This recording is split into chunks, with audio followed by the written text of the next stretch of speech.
हरे कृष्णा दोस्तों, राधे राधे। आज की इस वीडियो में हम बात करने जा रहे हैं चातुर्मास के बारे में। चातुर्मास जो 4 ऐसे महीने जो भगवान श्री हरि विष्णु संयम के लिए चले जाते हैं और सारा कार्यभार भगवान भोलेनाथ जो है वो संभालते हैं।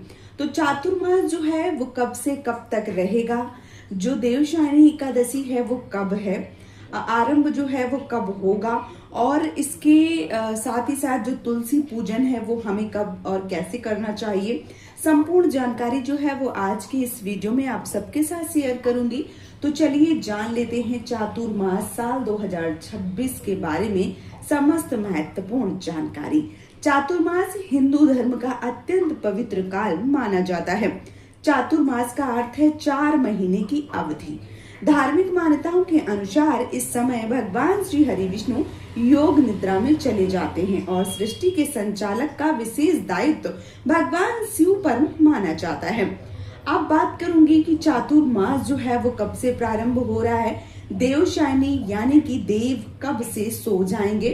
तो जो प्रारंभ तिथि है वो 24 जुलाई है और समापन तिथि जो है वो 21 नवंबर है। यानी 24 जुलाई को और 25 जुलाई को 2 दिन जो देवशायनी एकादशी है वो मनाई जाएगी और इसके साथ ही साथ 4 महीने यानी कि नवंबर में भगवान श्री हरि विष्णु 21 नवंबर को उठेंगे, जब देव उठनी एकादशी होगा और तभी तुलसी जी का जो विवाह है वो भगवान श्री हरि विष्णु के साथ किया जाएगा। इन 4 महीनों में विवाह, गृह प्रवेश, मुंडन जैसे जो भी मांगलिक कार्य होते हैं वो नहीं किए जाते हैं। वहीं पर जप, तप, दान, व्रत, कथा, भजन और भगवान की भक्ति का जो समय है वो सर्वश्रेष्ठ बताया गया है।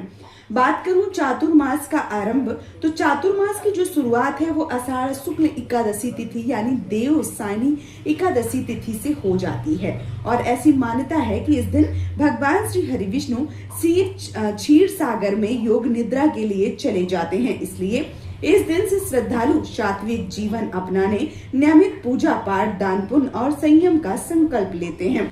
इसके साथ ही साथ तुलसी पूजा के जो नियम है वो भी बदल जाएंगे। क्या? तो चातुर्मास के दौरान जो तुलसी माता की पूजा है वो पहले की ही तरीके की जाएगी, लेकिन कुछ नियमों का विशेष ध्यान रखा जाएगा। प्रतिदिन दीपक जलाकर पूजा करनी है, जल अर्पित करना है, ओम नमो भगवते वासुदेवाय नमः या ओम नमो नारायणाय नमः मंत्र का जप करना है। तुलसी जी के सामने घी का दीपक जलाना है, ये बहुत ज्यादा शुभ माना जाता है। जो तुलसी माता है उनके आसपास साफ सफाई रखें और विशेष मान्यता कुछ इस प्रकार से है कि चातुर्मास में तुलसी विवाह नहीं किया जाता है। और देखिए सबके घर की थोड़ी थोड़ी परंपराएं अलग होती हैं। चातुर्मास में कहते हैं कि तुलसी जी को जो सिंदूर है वो नहीं लगाना चाहिए, जब उनका विवाह होता है उस समय सिंदूर जो है वो अब लगेगा। तो चातुर्मास में सिंदूर जो है वो तुलसी माता को नहीं लगेगा। इसके साथ ही साथ तुलसी विवाह जो है वो देव उठनी एकादशी के बाद किया जाता है। जब देव उठ जाते हैं उसके बाद भगवान श्री हरि विष्णु के साथ माता तुलसी का जो विवाह है वो किया जाता है। कई परंपराओं के अनुसार संध्या के समय तुलसी के जो पत्ते हैं वो भी नहीं तोड़े जाते हैं। द्वादशी और कुछ विशेष पर्वों पर भी तुलसी तोड़ने की परंपरा से बचना चाहिए। और सुबह सुबह ब्रह्म मुहूर्त में उठकर स्नान करके साफ स्वच्छ वस्त्र धारण करके भगवान श्री हरि विष्णु, भगवान शिव और माता तुलसी की पूजा करना चाहिए। दीपक जलाना चाहिए, जो भगवत गीता है उसका पाठ करना चाहिए, विष्णु सहस्त्र का जप करना चाहिए, रामचरितमानस, शिव चालीसा का पाठ करें, सात्विक भोजन करें, क्रोध, झूठ और निंदा से बचना चाहिए, यथाशक्ति दान करना चाहिए और शाम को पुनः दीपक जलाकर आरती करना चाहिए। भगवान का नाम जप कर दिन का समापन करें और चातुर्मास में 3 कार्य जो हैं वो आपको परम पुण्य की प्राप्ति करवाएंगे, परम सुख की प्राप्ति करवाएंगे। जो कार्य हैं वो कुछ इस प्रकार से हैं कि भगवान का नाम जप करना है, प्रतिदिन भगवान श्री हरि विष्णु और शिव के मंत्रों का जप करना है, ये बहुत ज्यादा श्रेष्ठ है। दान पुण्य करना है, गरीबों को अन्न, वस्त्र, जल, छतरी, फल और गौ सेवा के लिए जो कार्य है वो भी बहुत ज्यादा पुण्यदायक माने गए हैं। पूरे चातुर्मास में संयम, भक्ति, व्रत, श्रवण और सात्विक आहार अपनाना विशेष फलदायी माना जाता है। चातुर्मास केवल व्रत रखने का समय नहीं होता है, बल्कि आत्म संयम, भक्ति, सेवा, दान और आध्यात्मिक उन्नति का काल भी माना जाता है। इस अवधि में शुभ कार्यों का महत्व जो है वो सामान्य दिनों की अपेक्षा में बढ़ जाता है। तो चातुर्मास में आप सब जो भी पूजा पाठ करना चाहते हैं, जप तप करना चाहते हैं, तीर्थ स्थानों की यात्राएं करना चाहते हैं, पवित्र नदियों में स्नान करना चाहते हैं, ये सभी कार्य सर्वोत्तम माने गए हैं। और शास्त्रों के अनुसार वर्ष भर में जो भी हम पूजा पाठ करते हैं, दान धर्म करते हैं, व्रत इत्यादि करते हैं, उन सब का जो फल है वो प्राप्त होता है या पुण्य फल प्राप्त होता है, उससे कहीं ज्यादा पुण्य फल चातुर्मास में सभी नियम पालन करने अर्थात व्रत इत्यादि या पूजा पाठ दान पुण्य करने से मिल जाते हैं। तो समय ये जो है वो बहुत ज्यादा महत्वपूर्ण है और चातुर्मास जो है वो प्रारंभ होने जा रहा है।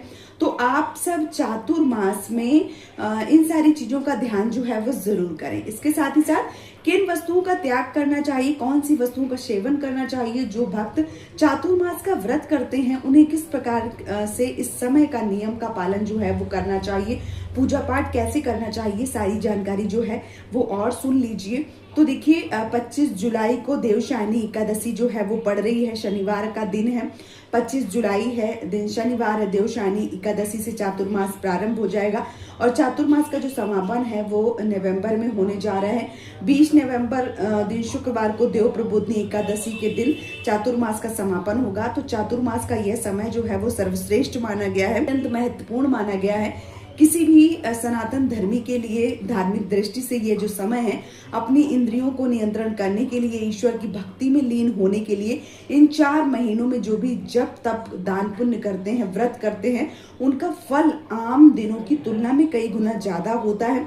क्योंकि इस समय भगवान शिव सृष्टि के संचालक हैं, इसलिए सावन के महीने में भगवान शिव की पूजा करते हैं। फिर भाद्रपद मास में भगवान श्री कृष्ण और गणेश जी की पूजा का विधान है।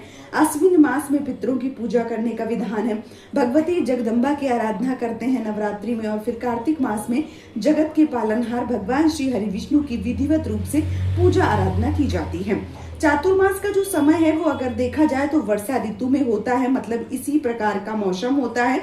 कुछ सूर्य की रोशनी कम हो जाती है तो वातावरण में नमी आ जाती है, जिसके कारण कीड़े मकोड़े और बैक्टीरिया जो है वो बढ़ जाते हैं, जिससे संक्रमण का जो खतरा है वो बढ़ जाता है। और इस समय मौसम की जो पाचन क्रिया है वो धीमी हो जाती है। इसलिए चातुर्मास के नियमों में सात्विक भोजन और उपवास का महत्व ज्यादा दिया गया है, ताकि जो शरीर है वो स्वस्थ रहे। और चातुर्मास में आप सब क्या खाएं क्या ना खाएं, तो देखिए चातुर्मास के समय अर्थात सावन मास में हरे पत्तेदार सब्जी जैसे बंद गोभी और जैसे साग इत्यादि इन चीजों का सेवन श्रावण मास में नहीं करना चाहिए। जो चातुर्मास का दूसरा महीना होता है भाद्रपद यानी भादों का महीना, भादों के महीने में दही त्याग कर देना चाहिए। और तीसरा महीना अश्विन और अश्विन मास में दूध का सेवन नहीं करना चाहिए।